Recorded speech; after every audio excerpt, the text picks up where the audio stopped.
Welcome back to the Pick 199 podcast, episode 58, EPL round 11, I believe. I'm here with Muzzy.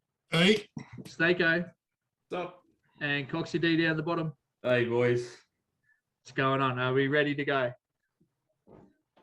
Let's get straight into it. The first game we had for this week was the Manchester Derby, with Man City winning 2-0 over Manchester United. Muzzy, the floor is yours. Fine. I thought we were going to go cut Coxie. Oh, Start with the winner. Happy with the performance. Pep played his normal game, dominated possession, played the ball around. Interesting enough, Coxie and I were sort of watching it at the same time together. And, it just seemed to be United, just little mistakes in the back. Coxie actually made an interesting comment about playing the ball out of the back. So I think there was one particular incident with Aaron Wan-Bissaka. Do you remember that, Coxie? Yeah. Oh, So it was just all right. The big problem with United, boys, just to cut you off there, Muzzy. I've got a lot of steam. We're watching it, and classic, goes to the right back. So Wan-Bissaka, I think, had the ball, and he goes to play it out. And you've got that many Man City players forcing the pressure that he can't play it out properly. So I think they're trying to triangle it out. Yeah. It gets to Fred, who loses the ball straight away, or he kicks at midfield, or they can't clear it out far enough that City have the ball still in our half. Yeah, so I think it was six City players and 2 United players within the. So I think they leveled it out to like I think it was a 10 meter or 15 meter radius. 10, I think it was 15 meter square or something. Yeah. So there was 6 City players in there and 2 United players. Yeah, but you think if they had been able to get the ball out of there, we would have had space somewhere else. Yeah, it would have been players on the pitch, open grass. But Pep just plays. What is it? The first 7 seconds they're working for that ball, and we just couldn't handle it. Yeah. And I suppose it doesn't help the fact that we're always changing these formations. That I didn't think the players know what formation are going out to play in. Yeah. So it's, and the solution. So I've got formulated my opinion on that formation we played with, and it's almost like we're playing that formation to have Maguire less exposed. We're having 3 centre backs, then also dropping Wan-Bissaka and Luke Shaw, who are essentially then when they're dropping back are becoming a right and left back, which then stops us playing someone like a Greenwood or a Marcus Rashford or a Sancho on the wing to then add the attack. Do you know what I mean? Yeah. It's like we're just too scared to even try and score a goal. Yeah. We just want to not concede the whole time. Yeah. I feel I get what you're saying, Coxie. If they drew, it was a win for them. Yeah. I think that's the way I saw it. Yeah. I think what Coxie's alluding to is, even though on the team sheets it's 3 backs, it's actually 5 backs rather than 3 backs and 5 mids. They're actually playing 3. They're actually playing 5 backs and 3 mids. Yeah, because they're trying to use Luke Shaw and Wan-Bissaka in those wing back roles. Yeah, but they're not really pushing up enough to create anything through that. Yeah, they're still playing like if they were just an ordinary right and left back though. Is the problem? Whereas if we put someone, I don't know why Ollie wouldn't play, an attacking play in at least one of those positions, who's then going to give us something on that edge. Yeah. And then when we defend, it goes back into a back 4 instead of a back 5. Yeah. You'd have whoever you left in, if it was Luke Shaw or Wan-Bissaka, they just then drop into like a left back role. Do you know what I mean? When we're defending. So I don't know. Well, it makes you wonder, he's still playing the central defensive mids there, but I don't know. Fred still can't defend, and then McTominay. I'll give McTominay credit; he actually has a go, but I don't know. There's something missing there though too, in terms of how they can push the ball forward. Because there's a gap between the central defensive mids and then the attacking mids like Pogba and Bruno. There's a go-between player missing there. Yeah. I think Fred Fred defends well. I think the issue is when he's on the ball, you cannot play Fred with a ball playing centre mid, and I don't think McTominay is a ball playing centre mid yet. And so I think you have to play Fred. The other centre defensive mid has to be able to control the ball and has to be able to play out from the back. They have to be able to pass, so Fred can just offload to him, and then his job's done. But encouraging Fred to push the ball forward and to run forward is just making him lose the ball. Yeah, and then it's exposing that spot that he's out to. Jeez.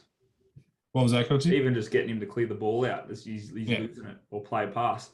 Look, I don't know what's going on, but if you think back to when we first got Fernandez, and it was like we were just a free flowing team.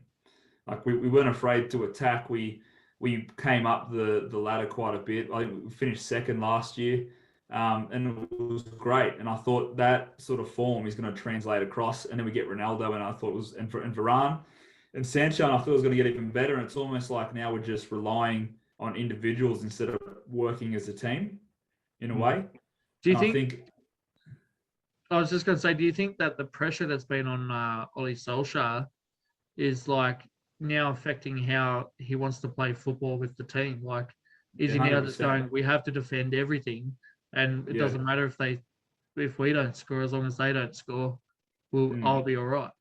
Yeah, absolutely. And I think it comes down to that whole adage of, you can't win unless you know how to lose. And I think the boys, they've got a lot to sort of, like, depending on how they go in these tough times, can sort of make or break them, I think. If they're going to, they're going to pull their finger out and work for it, I think they'll be okay. But if they're going to sort of play cautiously, like Ollie's sort of thinking of playing, I don't think it's going to end well. No. And I think that's just put now that the Tottenham manager was sacked and they've got Conte in, I think the light's firmly back on Ollie again. So absolutely. City probably should have won. Yeah, and City should have won by a lot more. It was just that De Gea was just having a blinder. Yeah. It was just making these incredible saves. So, although the one that Silva scored, he should have saved. To be fair, we did score 50% of these goals, Muzz. Yeah. And I was actually going to say, you guys actually had the same amount of shots against De Gea as you did against Edison. So that's a positive. Yeah. Great comment there, Muzz. No, very good. Yeah. I think that's just about wrapped up the Manchester Derby, and we'll move on. Can I just bring one thing up? Yeah, go ahead, mate. I'm pretty sure last week Coxie said what was it? A win over Tottenham was the turning point. Did you say there might have been some light? We can get behind Ollie here. I said maybe hold your horses a little bit because you got Man City next week, and then there's a lot of people saying that this loss to City was more dominant than the Liverpool 5-0 loss.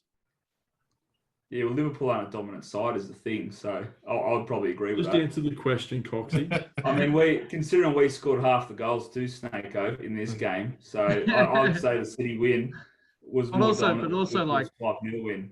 Yeah, City had like nearly 70% possession in this game. Just absolutely dominated from all accounts. It was just we did, yeah. A bit like how West Ham dominated Liverpool over the weekend, hey? We'll get to that in a minute. But before then, let's move on. We had Southampton getting the 1-0 win over Aston Villa. Aston Villa is still struggling, and I'm not sure that they can turn it around from here on out. Yeah, it's going to be tough. It's going to be tough for them. They're just the games against lower positions that you should be not that I'm saying the Southampton are lower opposition. But I mean, other games that they've played, against the likes of Norwich and etc., that they really should have won, they're sort of just dropping a bit. It's almost like it's Aston Villa's first year in the Premier League. It's almost like that. They've got that first year jitters where they're dropping points that they really shouldn't against teams that they look a lot better then. But Southampton's managed to sneak one out in this game. Yeah. Did Aston Villa sack their manager this week? Villa? Yeah. No, I didn't see. I think something else happened today. Another manager got fired today. I think it was Aston Villa, but I can't. Okay. Might be. I can't confirm It that. might have been. I'll check. I haven't heard anything. Yeah, I'm pretty sure I've seen something else. Don't quote me on that just yet, but Yep. Yeah. Well, moving on, we had Brighton with a 1-1 draw with Newcastle. Not much to say there. Brighton probably disappointed that they didn't come away with a win. Crystal Palace got a 2-0 win over the Wolverhampton Wolves. You are right, Snako. Dean Smith was sacked. Yeah. After 5 straight losses with Aston Villa. Yeah. Which is fair enough. Yeah. So Crystal Palace got the 2-0 win over the Wolves. Good win for Crystal Palace, continuing to just cause upsets here and there, which is really good for them. They look really good. Callagher again scored again. He looks awesome. He looks like an absolute world beater. Benteke probably had the best game he's had since probably he had a Liverpool jersey on. He looked absolutely amazing. Held up the ball perfectly. I think Vieira's having a really good impact on him. So they just continue to walk through. Wolves very disappointed, had quite a few chances in the middle part, and then just got finished at the end. Crystal Palace are just too good. But Vieira's got him playing really well. And if I'm a top 5 or top 6 team, I'm scared to probably play Crystal Palace more than any other team at this stage.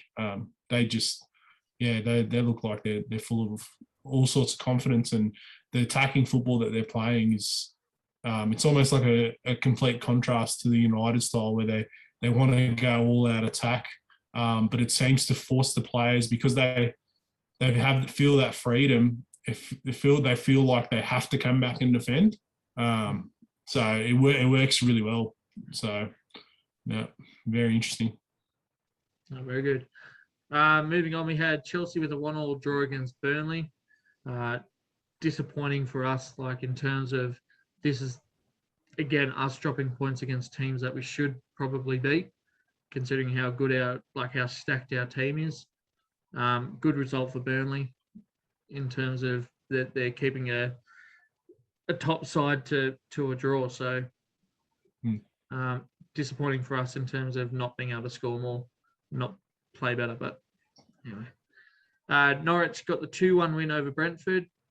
Is this the point where Brentford's sort of starting to slip from that opening sort of burst of energy that they had, and now it's starting to get really real?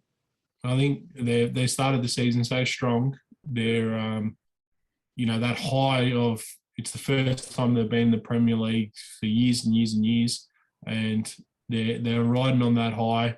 And now they've realised, hold on, season goes 38 games. Yeah. It's going to be a long one. We play once a week.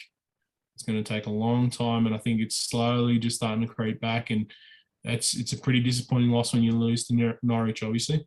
Yeah, Norwich probably seen them coming and went, if we're ever going to win a game, it's against someone like this when they're half asleep. So yeah, it is disappointing. No, good win for Norwich. Moving on. Oh, here we go. The big one. West Ham 3 over Liverpool 2. Look, the former West Ham lately has been really good. Well done. Well played. Well played, yeah. I watched the second half, so I didn't watch it go. But as the commentary said, it was a bit of tactical back and forth from West Ham early. They sort of, when they went at Liverpool, they were really good. As soon as they started to defend, it's when Liverpool looked their best. So Trent's goal right before half time there, it sort of was, West Ham sort of had a bit of a lead, and then they were like, let's defend it. And as soon as they come back at it from half time and attacked again, they probably looked their best. The Divock Origi goal late sort of gave us a chance, because I thought they were going to just hang back and keep defending, and whatever they were going to just hang back and try and defend, I thought we may have been able to pick up the third goal, but I'm happy with it.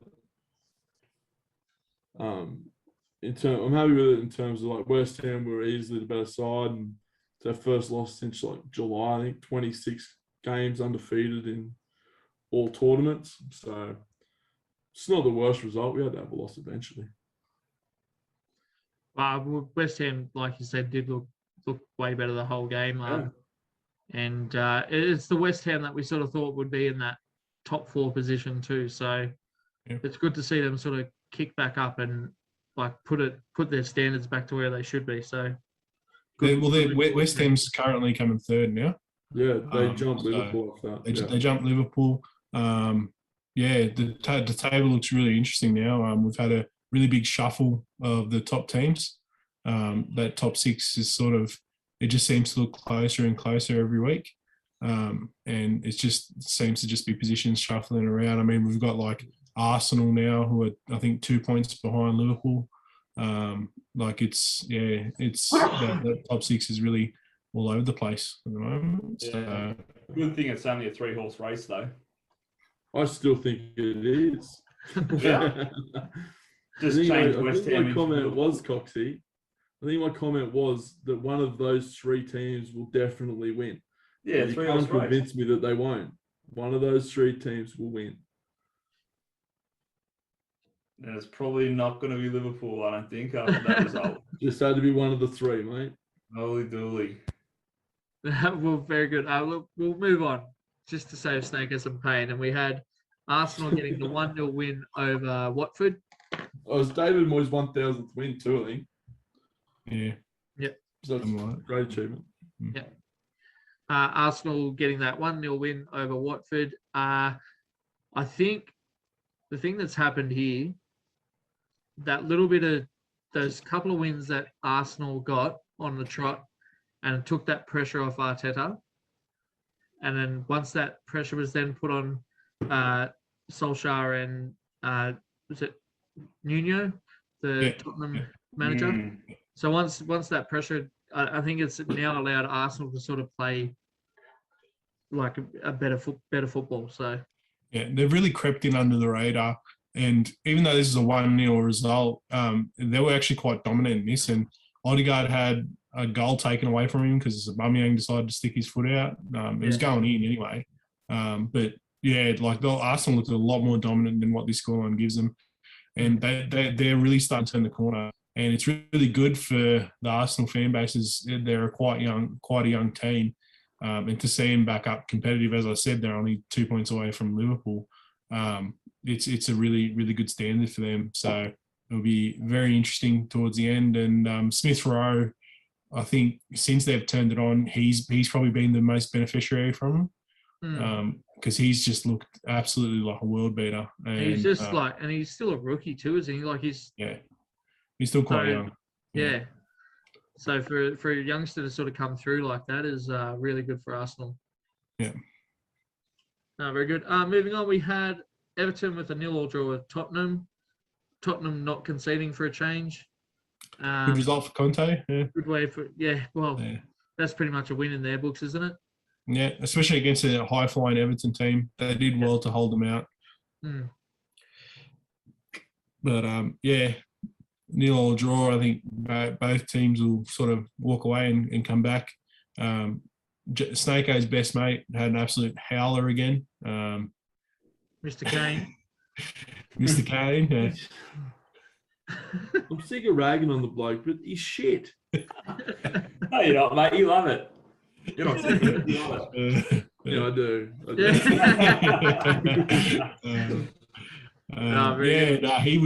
He was dropping back so deep. I think Conte was starting slowly pulling out his hair.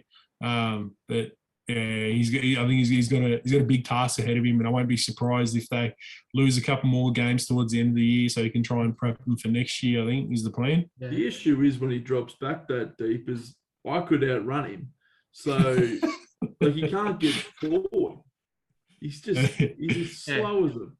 Yeah. Sloth. But how quickly you reckon Conte is going to change that up? Like, I know think Conte's a very defensive minded, but see what he did with Romelu Lukaku. Yeah. How much Lukaku changes the striker, like being that more dominant. We could see by the end of the season that Kane's back to his best too. The only difference I'd say is even Lukaku at his worst, even when he had those massive struggles at United because he was unfit, he was doing the wrong things. I'd never seen him out of position as much as I've seen Harry Kane. Yeah. I think Lukaku, even at United, and Coxie, you can back me up. I don't know if you agree, but at United, he seemed to be in position. He was just doing the wrong things. Yeah, he was It's like just that- really take care of himself. yeah, just had a really heavy touch and whatnot. So, Yeah, but even then, yeah. it's Moving gonna on. be a tough task. Kane's still It's useless. going to be a big task for Conte to overcome, but I think if any manager can do it, it's probably him. Final game of the round, we had Leeds with a 1-1 draw against Leicester. Again, Leicester sort of dropping points against teams that they should be more competitive with. But it's not such a bad thing for Leeds to sort of have a 1-1 draw with a team like Leicester too. So good and bad to take out of this game. I think there was about 3 or 4 penalty shouts throughout this game, and I think in like the first 2 minutes or something, a player had already been warned for a dangerous tackle. This was a rough and terrible for the fact that we only got a yellow card each. I think the amount of fouls within this game is ridiculous. Like both teams are just going out to show their dominance and show how physical they were, and like neither team sort of looked super dangerous going forward. Like I said, all the only real opportunities were the penalties. Harvey Barnes hit an absolute screamer from out of nowhere to score Leicester's goal. Otherwise, they weren't looking like scoring. And Rafinha scored from a free kick. So it's worrying signs. I know this is a big derby in England. So super important for both of these teams to show their dominance. But it was just a really sort of, not a lot of skill to be seen, and a lot of ability being showcased, I think, which was a bit disappointing for the fans that were watching. No, very good. And before we go, we'll just have a look at the table. So Chelsea up top, Man City second, West Ham third, and Liverpool dropping down to fourth. Arsenal creeping into fifth, Manchester United dropping down to sixth. And if we just look at the relegation zone, we've got Burnley, Newcastle, and Norwich sitting in the relegation zone. I'd like to see Newcastle start to sign somebody and do something soon. It'll be a shame if they drop into the championship with the amount of money that they're going to get. That'll be a big shame. I know they've got a new coach, but I think they need to make a few signings just they can finish 17th. It doesn't matter. Yeah. They can't get relegated this year. You're right, Toko, you're right. Yeah, it's a real shame. So, But do you think Brentford will drop down enough for that to happen? Oh, I don't know. They might have done enough early on. I think the big worry is probably Watford. I think they've looked the most unstable out of those teams that are outside the drop. Or Aston Villa. Yeah, Aston Villa. I think they've probably still they've got a couple of players that can pull that back, but it'd be interesting. That'd be really disappointing. Newcastle do something. Yeah. Like Newcastle do something and not rely on someone else just to go shit up. Yeah. Well, it's interesting that like the drop off between, for example, Newcastle and Watford is bigger than the drop off of like the top 6 teams. Like that's huge. Well, apart from Chelsea, obviously. But yeah, that's a huge drop off. Yeah. No, very good. Well, I think with that just about wraps up episode 58 of the Pick 199 podcast. Thanks for listening, and we'll catch you next time.